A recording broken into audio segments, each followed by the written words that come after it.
Hello friend, welcome to my super class. तो friends, आज की हमारे सुपर क्लास में हम पढ़ने वाले हैं crystal lattice and unit cell अर्थात क्रिस्टल जालक तथा इकाई सेल के बारे में।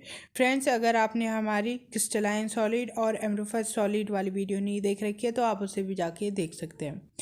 क्रिस्टल लैटिस और यूनिट सेल को स्टार्ट करने से पहले आपको क्रिस्टलाइन सॉलिड और एम्फोरस सॉलिड के बारे में बेसिक जानकारी होनी चाहिए। तो फ्रेंड्स, चलिए चलते हैं। आइए हम देखते हैं क्रिस्टल जालक के बारे में अर्थात क्रिस्टल लैटिस के बारे में। क्रिस्टल लैटिस 2D डायमेंशनल में कुछ इस तरीके से दिखाया जाता है अर्थात द्विमीय तल पे कुछ इस तरीके से दिखाया जाता है, जिसमें रेखाएं क्रिस्टल के घटक कणों constitution particle means atoms molecules and ion की अवस्था को व्यक्त करता है। क्रिस्टल जालक को प्रायः दिक् जालक और जालक अर्थात स्पेसिक लैटिस और लैटिस के नाम से भी जान जाते हैं। आइए हम 3D में समझते हैं कि क्रिस्टल जालक किस प्रकार 3 डायमेंशनल में रहता है। क्रिस्टल जालक के घटक कण 3D में कुछ इस प्रकार स्थित रहते हैं, जिनके घटक कण एटम्स मॉलिक्यूल्स को प्रायः लैटिस पॉइंट क्रिस्टल जालक त्रिविमीय रूप में इस तरीके से स्थित रहता है। आइए हम क्रिस्टल जालक की परिभाषा के बारे में देखते हैं। क्रिस्टल में संरचनात्मक इकाइयों या घटक कण अणु परमाणु तथा आयन की त्रिविमीय व्यवस्था अर्थात उनके कॉन्स्टिट्यूशन पार्ट का 3 डायमेंशनल अरेंजमेंट क्रिस्टल लैटिस कहलाता है। आइए देखते हैं कि एक आदर्श क्रिस्टल आइडियल क्रिस्टल में क्या गुण होते हैं। क्रिस्टल जालक में प्रत्येक बिंदु के क्रिस्टल के घटक कण अर्थात अणु परमाणु और आयन क्रिस्टल की कणों की स्थिति को व्यक्त करता है। Express of the position of the constitution particle of the crystal at each point the crystal lattice. Number 2, crystal जालक में उपस्थित प्रत्येक बिंदु का परिवेश जालक में उपस्थित किसी अन्य बिंदु का परिवेश समान रहता है अर्थात क्रिस्टल में उपस्थित एक बिंदु अर्थात घटक कण अणु परमाणु और आयन अन्य उपस्थित क्रिस्टल जालक में अणु परमाणु और आयन का इन्वायरमेंट इक्वल रहता है। आइए हम अब इकाई सेल यूनिट सेल के बारे में बात करते हैं, जो एग्ज़ाम के पॉइंट ऑफ व्यू से मोस्ट इम्पोर्टेंट है।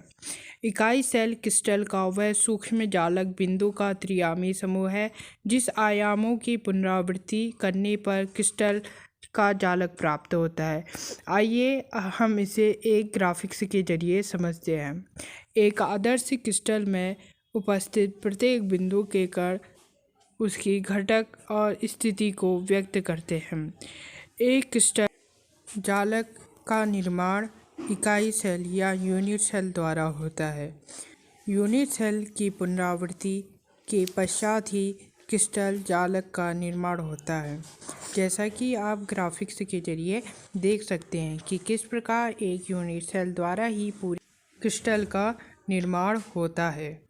Unit cell is the smallest 3-dimensional group of lattice point which when repeated of the 3-dimensional in space gives the whole lattice of the crystal lattice अर्थात unit cell के बार बार repetition से ही crystal lattice बनता है। अगर हम crystal lattice के एक unit cell की बात करें तो इसके कुछ पैरामीटर्स हैं। पैरामीटर्स उन्हें कहा जाता है जो यूनिट सेल को निर्धारित अथवा नियंत्रित करते हैं। लिमिट ऑफ द वी अर्थात उनके निर्धारण करने वाले कारकों को ही पैरामीटर्स कहा जाता है। एक इकाई सेल में ए बी तथा सी एक्सिस लेंथ यानी कि अक्षीय लंबाई तथा अल्फा बीटा और गामा जो कि एक्सिस एंगल कहे जाते हैं। आइए हम देखते हैं कि द्विमीय तल पर यूनिट सेल किस प्रकार दिखाई देता है। यूनिट सेल द्विमीय तल पर कुछ इस तरीके से दिखाई देता है। आइए हम क्रिस्टल जालक के 7 क्रिस्टल सिस्टम के बारे में देखते हैं।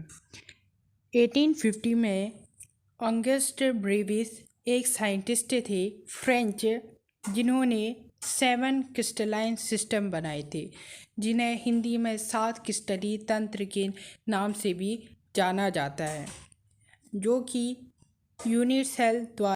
अगर यदि हम घनी या आइसोमेट्रिक तंत्र, क्यूबिक और आइसोमेट्रिक सिस्टम की बात करते हैं तो उनकी एक्सिस लेंथ ABC बराबर होती है तथा उनके एक्सिस लेंथ यानी कि अल्फ़ा, बीटा और गामा 90 एंगल होती है।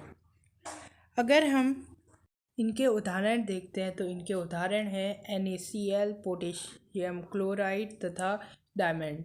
अगला है त्रितंत्राक्ष यानी ट्रिक्लाइन सिस्टम, जहाँ पर अल्फ़ा, बीटा और gamma not 90 angle and ABC are not equal होते हैं। इसके उदाहरण हैं K2Cr2O7, नीला थोथा। अगर हम षटकोणीय तंत्र यानी कि हेक्सागोनल सिस्टम की बात करें तो यहाँ पे बीटा 120 तथा अल्फ़ा बीटा 90 एंगल होते हैं तथा A = B but not = C। अगर हम अगले सिस्टम की बात करें तो अगला सिस्टम है मोनोक्लाइन सिस्टम यानी कि एकंताक्ष तंत्र की, जहाँ पर अल्फ़ा तथा gamma 90 angle but beta are not 90 angle. यहाँ पर अक्षीय दूरियाँ बराबर नहीं होती है। इसके उदाहरण है जिप्सम तथा सल्फर। अब हम बात करते हैं रोमोबिहाइड्रल सिस्टम यानी कि त्रिसमताक्ष तंत्र। त्रिसमताक्ष तंत्र में अक्षीय दूरियाँ बराबर होती है यानी कि A = B = C but alpha, beta और गामा नॉट 90 एंगल। अगर यदि हम चतुष्कोणीय तंत्र सिस्टम या टेट्रागोनल सिस्टम की बात करें तो यहाँ पे अक्षीय लंबाई A = B but not = C तथा अल्फ़ा, बीटा तथा गामा आर 90 एंगल। इसके उदाहरण है सफ़ेद टिन, SnO2 तथा KCl। यहाँ पे अल्फ़ा, बीटा और गामा अक्षीय कोण है जो कि 90 एंगल के बराबर है। अगर यदि हम ऑर्थोओम्बिक सिस्टम या विषम लंबाक्ष तंत्र की बात करते हैं तो यहाँ पे अक्षीय लंबाइयाँ यानी कि axis length A = not B not C और यहाँ पे अक्षीय कोण अल्फ़ा, बीटा तथा गामा 90 एंगल के बराबर होते हैं। इसके उदाहरण हैं BaSa4 तथा KNO3।